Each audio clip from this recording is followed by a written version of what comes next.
ఇంకా 1000 ఏళ్ళైనా కేసీఆర్ చరిత్ర చెరిగిపోదు. తెలంగాణ ఉన్నంత వరకు బీఆర్ఎస్ ఎదురు ఉండదు. తెలంగాణను కాపాడుకునేది బీఆర్ఎస్ పార్టీనే. ఇది బీఆర్ఎస్ పార్టీ సీనియర్ నాయకులు ఎర్రబెల్లి దయాకర్ రావు గారు చెప్పిన మాటలు. నిజంగా మరి ఇప్పుడు కూడా వీళ్ళందరూ ఈ సభను గ్రాండ్ సక్సెస్ చెయ్యాలని చెప్పి కూడా వాళ్ళ నియోజకవర్గం నుంచి ప్రతి ఒక్కరిని కూడా అందరినీ తరలించి, ఇది పార్టీ పండుగ కాదు, ప్రజల పండుగ.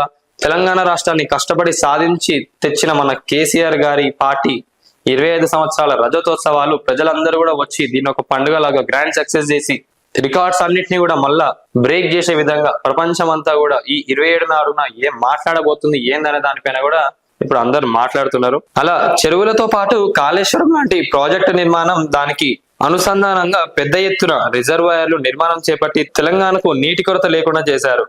తెలంగాణలో గుంట భూమి కూడా సాగు కాకుండా రైతులు వ్యవసాయం చేశారు. పల్లెలను పచ్చని వనాలే కాదు, దేశానికి అన్నం పెట్టే ధాన్యగారాలు చేశారు. నేను పంచాయతీరాజ్ శాఖ ముఖ్యమంత్రిగా 5 ఏళ్ల కాలంలో తెలంగాణకు ఏటా 10ల సంఖ్యలో అవార్డులు అందుకోవడం నా జన్మ చరిత్రార్థకమైంది. అసలు ఎలా ఉండే తెలంగాణ ఎలా తెలివికొచ్చింది, ఎంత అభివృద్ధి చెందింది, కళలు కూడా ఎవరు ఊహించినంత ప్రగతి సాధించింది. అందుకే కేసీఆర్ ఒక కారణ జన్ముడు.